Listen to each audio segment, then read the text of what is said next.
అందరికీ నా హృదయపూర్వక వందనాలు. వీడియోలోకి వెళ్లే ముందు నూతనంగా ప్రారంభించిన ఈ ఛానల్ని మీ వంతుగా సబ్స్క్రైబ్ చేసుకొని లైక్ చేస్తారని, ఈ వీడియో ఆఖరి వరకు చూసి మీ వ్యక్తిగత అభిప్రాయాలను మాకు తెలియజేస్తారని మేము ఆశిస్తున్నాము. అలాగే మీ ప్రార్థన అవసరాలు కూడా మా యొక్క నంబర్ని మేము స్క్రీన్ మీద ఇస్తాము, దానికి మీరు తెలియజేయండి. తప్పనిసరిగా మీ గురించి మేము ప్రార్థన చేస్తాము. అందరికీ నా హృదయపూర్వక వందనాలు. దేవుని పిల్లారా, బైబిల్ చాలా మంది కూడా కొంతమంది ఇష్టపడి చదువుతుంటారు, కొంతమంది కష్టంగా చదువుతుంటారు. ఇష్టపడి చదివేవారు బైబిల్లో ఉన్న వాక్యము ఉన్నట్టుగా తన హృదయంలో నింపుకోవాలని ఆశపడతారు. కష్టంగా చదివేవారు వారికి అనుకూలమైన వాక్యమును తీసుకొని వారి హృదయంలో ఉంచుకుంటారు. కొన్ని తీసేస్తారు, కొన్ని ఉంచుకుంటారు. కొంతమంది అయితే బైబిల్ చదివినట్టుగా నటిస్తుంటారు. ఈ మాటలు నేను ఎందుకు ఈ మాటలు చెప్తున్నానంటే, పరిశుద్ధ గ్రంథంలో ఉన్న కొన్ని సత్యాలు మనం తెలుసుకోవాలని నేను ఆశిస్తున్నాను. యేసుక్రీస్తు ప్రభు ఈ లోకంలో ఉన్నప్పుడు, శరీరీతిగా ఉన్నప్పుడు, ఆయన జన సమూహంలో సంచరిస్తూ నడుస్తున్న సమయంలో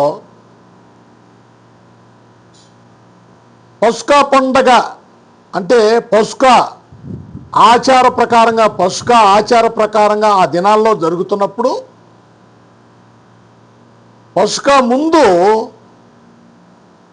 ఆయన ప్రేమిస్తున్న వారిని అందరినీ, ఆయన ప్రేమించే జనాంగం ఎవరైతే ఉన్నారో, ఆయన వెంబడిస్తున్న వారు ఎవరైతే ఉన్నారో, ఆయనతో నడిచే ప్రజలు ఎవరైతే ఉన్నారో వారందరినీ కూడా అక్కడికి ఆహ్వానించాడు. చూడండి, యోహాను సువార్త 13వ అధ్యాయము మొదటి నుంచి చదవండి ఆ మాట. తాను ఈ లోకం నుండి తండ్రి వద్దకు వెళ్ళవలసిన గడియ వచ్చినని యేసు పస్కా పండుగకు ముందే ఎదిగినవాడై లోకములో ఉన్న తన వారిని ప్రేమించిన రీతిగా, అదిగో లోకములో ఉన్న వారిని ప్రేమించే రీతిగా, లోకములో ఆయనకి ఇష్టమైన బిడ్డల్ని ప్రేమించే రీతిగా వారిని అంతము వరకు ప్రేమించెను. అంతము వరకు ఎవరిని విడిచిపెట్టలేదండి. ఆయన ఎవరిని విడిచిపెట్టలేదు. అంతము వరకు ఆయన ప్రేమిస్తూనే ఉంటాడు. ఆయన ప్రేమ అటువంటి గొప్ప ప్రేమ, మన ప్రభు ప్రేమ అటువంటి గొప్ప ప్రేమ. చదవండి అన్నమాట, చదవండి. ఆయన అంతము వరకు కూడా ఆయన ఏర్పరచుకున్న ప్రజలను ప్రేమిస్తూనే ఉన్నాడంట. ఎవరు వారు? ఆయన ప్రేమిస్తున్న ప్రజలు భోజనము చేయుచుండగా ఆయనను అప్పగింపవలనని సీమోను కుమారుడకు ఇస్కరియోతు యూదా హృదయంలో అపవాది ఇంతకు ముందు ఆలోచన పుట్టించి ఉండెను కనుక తండ్రి తన చేతికి సమస్తమును అప్పగించిననియు, తాను దేవుని యొద్ద నుండి బయలుదేరి వచ్చిననియు, దేవుని యొద్దకు వెళ్ళవలసి ఉన్నదనియు యేసు ఎరిగి భోజన పంక్తిలో నుండి చాలు తర్వాత చదవండి, మీరు తర్వాత చదవండి. ఇక్కడ చిన్న మాట మనం జ్ఞానం చేయాలి. ఎందుకంటే ఈ రోజున చాలామంది కూడా దైవ సేవకులు అనబడిన వారు చాలామంది కూడా ఈ పాదాలు కడిగే అనుభవంలో లేరు. లేదు. బైబిల్ ఏం చెప్తుందంటే, దేవుని పిల్లారా, పరిశుద్ధులు పాదములు కడుగుట, పరిశుద్ధులతో స్నేహం చేయుట, పరిశుద్ధులు అడుగుజాడలో నడుచుట మనం ఎంతో ధన్యులు. పరిశుద్ధులు పాదాలు కడగటం మనం ఎంతో ధన్యులు. దేవుని పిల్లారా, ఎందుకు ఈ మాటలు నేను ఈ రాత్రి వేళ చెప్తున్నానంటే, చాలా మందికి ఈ అనుభవం తెలుసుకుంటలేదు. అందుకని నేను ముందే ఒక మాట చెప్పాను. బైబిల్ ఇష్టపూర్వకంగా చదివేవారు కొంతమంది ఉన్నారు, కష్టంగా చదివేవారు కొంతమంది ఉన్నారు, నటనగా చదివేవారు కొంతమంది ఉన్నారు. కొంతమంది బైబిల్లో వారికి ఇష్టమైన మాటల ప్రకారంగా నడిచేవారు ఉన్నారు. కొంతమంది కొంత వాక్యమును పక్కన పెట్టేవారు కూడా ఉన్నారు. ఈ మాటలు బట్టి నేను ఈ రాత్రి మీతో చెప్పాలని ఆశపడుతున్నాను.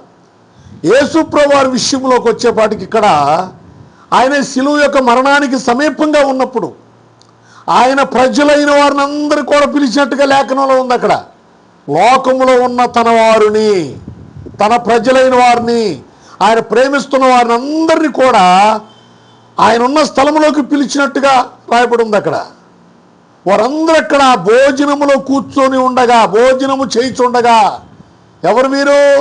ఆయన ప్రేమిస్తున్న ప్రజలందరూ భోజనము చేయిచుండగా ఈ ప్రజల్లో ఆయన ఏర్పాటు చేసుకున్న శిష్యులు కూడా చెప్పాలి, ఉన్నారు. ఇక్కడ ప్రత్యేకంగా శిష్యులు లేరండి. అక్కడ చాలామంది ఈ మాటలు, కొంతమంది దైవజనులు ఏం చెప్తున్నారంటే ఈ పాద పరిచర్య శిష్యులు చేశాడు, ఆయన విశ్వాసులు కాదు అని రాయబడి ఉంటుంది అని అంటారు కొంతమంది.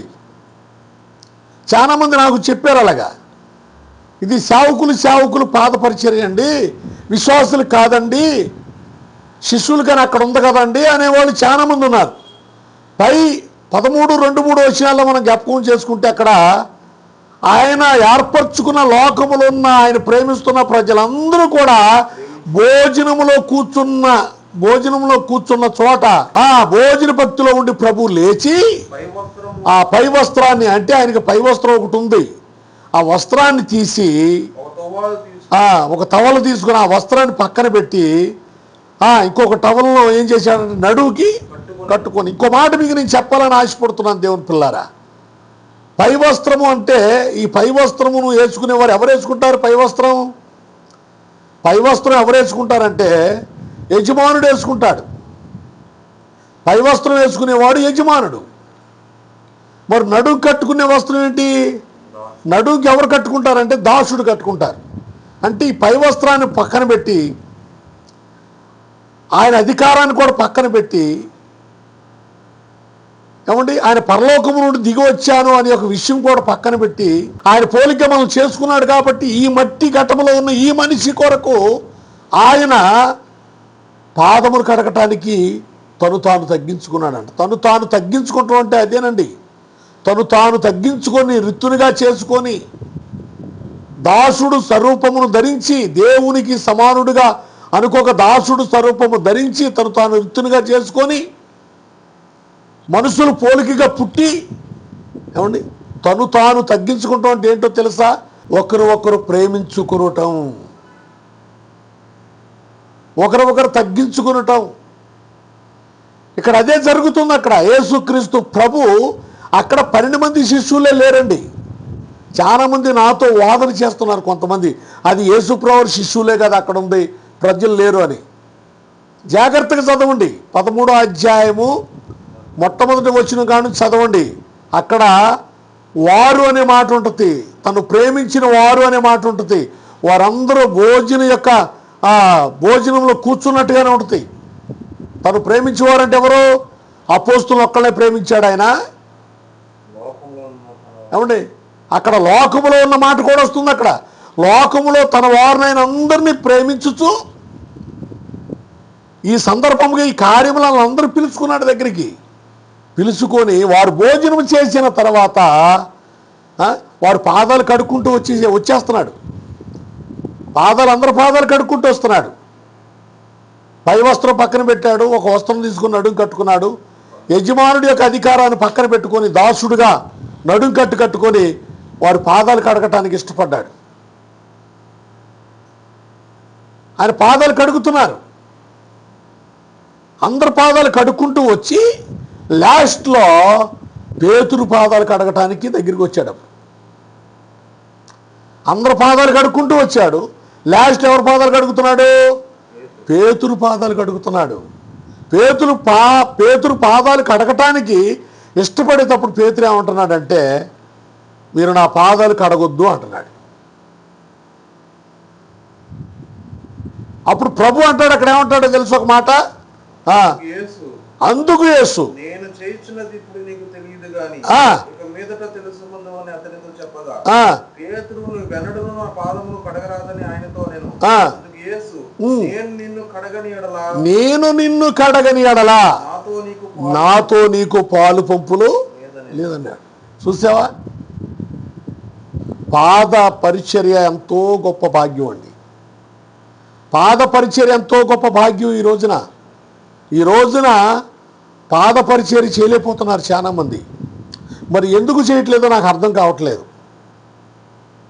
ఈ పరిచర్య ఎందుకు చేయట్లేదో నాకు అర్థం కావట్లేదు.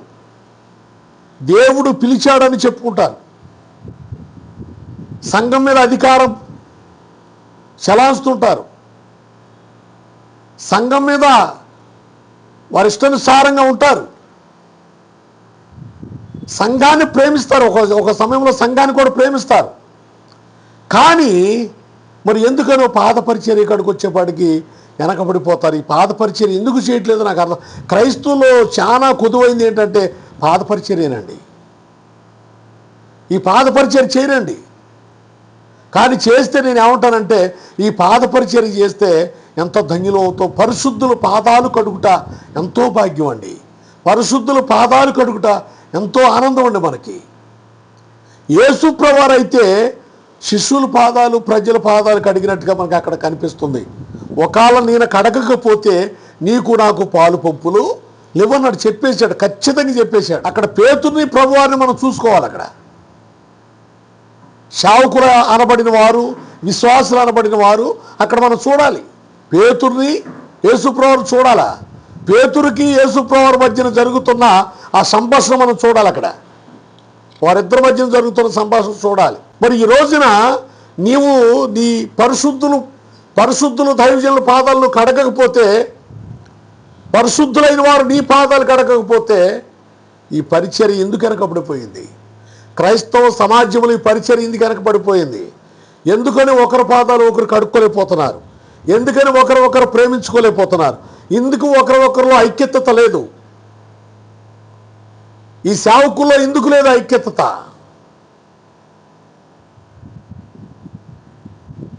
ఒక సంఘ బిడ్డలైనా సరే దైవజనుల యొక్క పాదాలు కడగాలి, పరిశుద్ధుల పాదాలు కడగాలి, దైవజనుల పాదాలు కడగాలి, పరిశుద్ధుల పాదాలు కడగాలని సంఘానికి కూడా ఉండాలి కదా.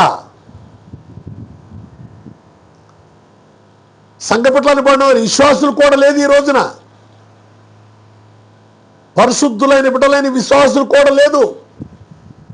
పరిశుద్ధులైన సేవకులకి లేదు. పరిశుద్ధులు అని చెప్పుకుంటున్నారే తప్ప ఈ పాద పరిచర్య అనుభవం అనేది ఈ రోజున క్రైస్తవులో చాలా కుదువైపోయి ఉందండి. చాలా కుదువైపోయి ఉంది. ఇంకో మాట చెప్పమంటారు మీకు. మన వైజాగ్ స్టీవెన్ పాల్ గారు గొప్ప దైవజనుడైన,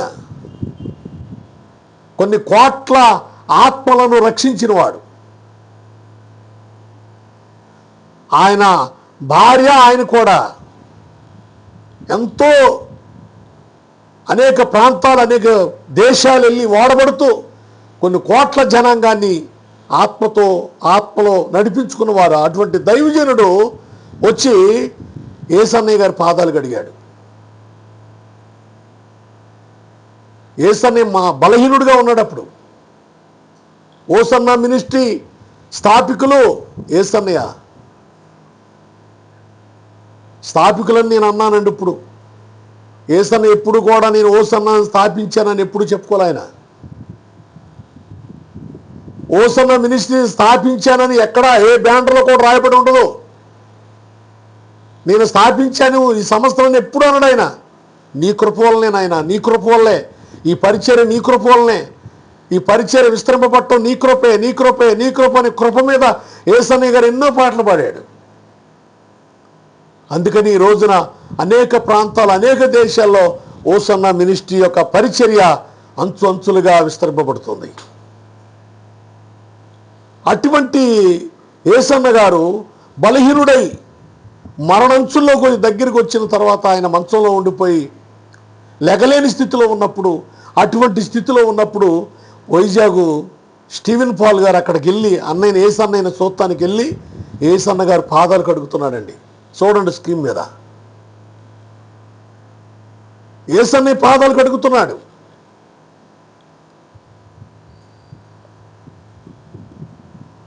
యేసన్నయ్య కూడా అంత బలహీనుడై ఉండి కూడా స్టీవెన్ గారి యొక్క పాదాలు ఆయన కడుగుతున్నాడు. ఈ దైవజనులు ఎంత పరిశుద్ధులండి వీళ్ళు. ఎందుకు వీళ్ళు మాదిరి చేసుకున్నారు? ఎందుకు ఈ మాదిరి యొక్క పనులు చేస్తున్నారు? ఈ పాద పరిచర్య ఎందుకు చేస్తున్నారు వీళ్ళిద్దరు అంటే, యోహాను సువార్త 13వ అధ్యాయంలో యేసుక్రీస్తు ప్రభు ఆయన వంగిపోయి నడుముకి టవల కట్టుకొని వంగిపోయి ప్రజలను తన శిష్యుల పాదాలు కడిగాడు కనుక ఆ వాక్యానుసారమైన బ్రతుకు ఈ దైవజనులకు ఉంది కనుక ఒకరి పాదములు ఒకరు అక్కడ వాక్యము నెరవేర్చారు. వీళ్ళిద్దరూ ఈ దైవజనులు ఇద్దరు నెరవేర్చారు. ఈ దైవజనులు చేస్తున్నప్పుడు మరి దైవజనులుగా చెప్పుకుంటున్న మనం ఎందుకు చేసుకుంటలా? పెద్ద పెద్ద దైవజనులుగా చెప్పుకుంటున్న మనం, పెద్ద పెద్ద బోధకులమైన మనం ఏరే దైవజనుడు పాదాలను ఎందుకు కడగలేకపోతున్నావు? పరిశుద్ధుల పాదాలు ఎందుకు కడగలేకపోతున్నావు? ఈ పరిచర్యను ఎందుకు చేయలేకపోతున్నావు? దైవజనులని కాదండి, విశ్వాసులు కూడా ఉంటారు పరిశుద్ధులు. విశ్వాసుల పాదాలు కూడా ఎందుకు కడగలేకపోతున్నావు? ఆ విశ్వాసులు కూడా వచ్చి దైవజనుల పాదాలు ఎందుకు కడగలేకపోతున్నారు? ఎందుకు ఈ పరిచర్య వెనకబడిపోయింది? ప్రభు అంటాడు కదా, మీరు ఒకరి పాదములు ఒకరు కడుక్కోండి అంటున్నాడు. యోహాను సువార్త 13వ అధ్యాయంలో మీరు ఒకరు ప్రేమించుకోండి అంటున్నాడు. మీరు ఒకరి ఎడల ఒకరు దయగలిగి ఉండమంటున్నాడు. లేకపోతే మీరు నా శిష్యువులు కాదు అంటున్నాడు. దేవుని పిల్లలు అర్థం చేసుకోవాలి. చాలా అనుభవం కలిగిన మాట్లాడు. పౌలయ్య కూడా ఒక మాట అంటాడు పత్రికలో 5-10 వచనాల్లో అంటాడు అనమాట, పరిశుద్ధుల పాదములు కడుగుడి, పరిశుద్ధులతో సవాసం, పరిశుద్ధులతో వారితో కలిసి ప్రార్థన, పరిశుద్ధులతో ఉన్న అనుభవం, అవన్నీ మనం నేర్చుకోవాలండి. పరిశుద్ధులైన దైవజనులతో నడవటం ఎంతో భాగ్యం మనకి. పరిశుద్ధులైన దైవజనులతో ఉండటం మనకు ఎంతో భాగ్యం. పరిశుద్ధులైన దైవజనులను మనం చూడాలి. వారి పాద పరిచర్య కూడా మనం చేయాలి. అది ఎంత గొప్ప భాగ్యం అండి. లేకపోతే ఈ రోజున యేసుక్రీస్తు ప్రభు ఎందుకు ఆ మాటలు వాడాడు? నేను నీ పాదములు కడగకపోతే నీకు నాకు పాలు పంపులు లేవని ఎందుకన్నాడు? మరి మనం ఒకరి పాదాలు ఒకరు కడుగుతున్నామా? దైవజనులుగా ఉన్న మనం అందరము అశ్వేషలతో ఎంతోమంది దైవజనులు ఈ రోజున అనేక పట్టణాల్లో అనేక ప్రాంతాల్లో దైవజనులు అశ్వేషలుగా సిమినర్లుగా పెట్టుకుంటున్నారు. వారందరూ ఒక చాట కూడుకున్నప్పుడు ఒకరి పాదాలు ఒకరు ఎందుకు కడుక్కోలేకపోతున్నారు? పాద పరిచయం ఎందుకు చేయలేకపోతున్నారు? నువ్వు పాస్టర్ అశ్వేషలు పెట్టుకుంటున్నావు. నీవు అనేక మంది దైవజనులు ఐక్యంగా మనం పోరాడాలి, ఐక్యంగా మనం ఉండాలి, ఐక్యం కలిగి జీవించాలి, ఐక్యంగా మనం క్రీస్తు సువార్త ప్రకటించాలని ఓకే మనం బోధిస్తున్నామే. వారందరూ దైవజనులందరూ ఒక చాట కూడుకున్నప్పుడు ఈ పరిచర్య ఎందుకు చేయటం లేదు? ఇది ప్రభువు మనకు మాదిరి చూపించాడు కదా, ఇది ఎందుకు చేయటం లేదు? దైవజనుల్లో ఈ పరిచర్య ఎందుకు కొద్దువై ఉంది అని అంటే, నువ్వు ఆయన శిష్యుడు కాదా? ఆయన ఏర్పాటు చేసుకున్న దైవజనుడు కాదా?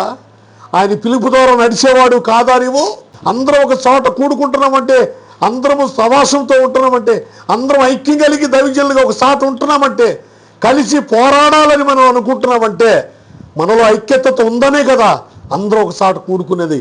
అటువంటిప్పుడు ఈ పరిచర్య ఎందుకు మీరు చేయట్లేదు? ఒకరు ప్రభు ఎందుకు నేర్పాడు మనకి? పేతురుతో అన్నాడు కదా, నీకు నాకు పాలు పంపులు లేవు, నేను నీ పాదాలు కడగకపోతే నీకు నాకు పాలు పంపులు లేవు. దేవుని పిల్లారా, పాద పరిచర్య అది ఎంతో గొప్ప భాగ్యం. దైవజనులైనా, దైవజనులు విశ్వాసుల పాదాలైనా, విశ్వాసులు దైవజనుల పాదాలైనా, దైవజనులు పాదాలైనా ఒకరు కడుక్కుంటే అది ఎంతో ధన్యత అండి, అది ఎంతో భాగ్యం అండి. ప్రభు మన కొరకు చూపించిన మాదిరి అండి అది. దయచేసి దైవజనులు అనబడిన వారందరికీ, సంఘంలో విశ్వాసులైన బిడ్డలకును మీ దైవజనుల పాదాలు మీరు కడగండి. దైవజనుడా, నీ సంఘంలో పరిశుద్ధులైన బిడ్డల పాదాలు కడుగు. నీకు పరిశుద్ధుడైన నీ పై నాయకుడైన దైవజనుంటే ఆ దైవజనుడి పాదాలు కడుగు. ఒకరి పాదాలు ఒకరు కడుక్కోండి. గొప్ప భాగ్యం అండి ఇది.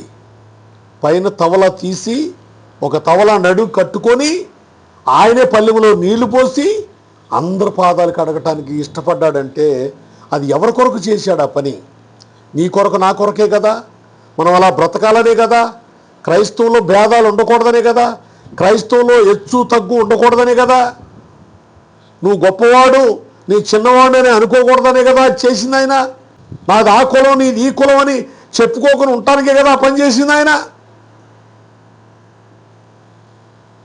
కొన్ని వేల సంఘం నాకుంది, నీకు 10 మందే ఉన్నారని భేదం రాకోకుండా ఉండటానికి కదా దైవజనుడు అనే పేరు పెట్టింది. కొన్ని వేల సంఘం ఉన్న దైవజనుడే, 10 మంది ఉన్న దైవజనుడే. కోట్ల రూపాయల సంఘం, కోట్ల రూపాయల చర్చి కట్టుకున్నా నువ్వు దైవజనుడివే. ఏమండి, చిన్న పూరుపాకలో ఉన్నవాడైనా దైవజనుడే. ఆయన దృష్టిలో ఆయన పనిచేసే వారందరూ సమానులే. చాలామంది ఈ పాద పరిచర్యలు వెనకబడిపోయి ఉన్నారండి. ఈ పాద పరిచర్య వెనకబడిపోయి ఉంది. నేను చూస్తున్నాను, సమాజంలో చూస్తున్నాను. దేవుని పిల్లారా, పాద పరిచర్య అనేది గొప్ప భాగ్యం అండి. అది ప్రభు మనకు నేర్పిన మాదిరి అండి. అది అలా చేసినప్పుడే ప్రభు కూడా ఒక మాట అక్కడ చక్కటి మాటలు అంటాడు, మీరు ఒకరిని ఒకరు ప్రేమించుకునుడి అంటాడు. అదే అధ్యాయంలో యోహాను సువార్త 13వ అధ్యాయం అంటాడు, మీరు ఒకరిని ఒకరు ప్రేమించుకోండి అంటాడు.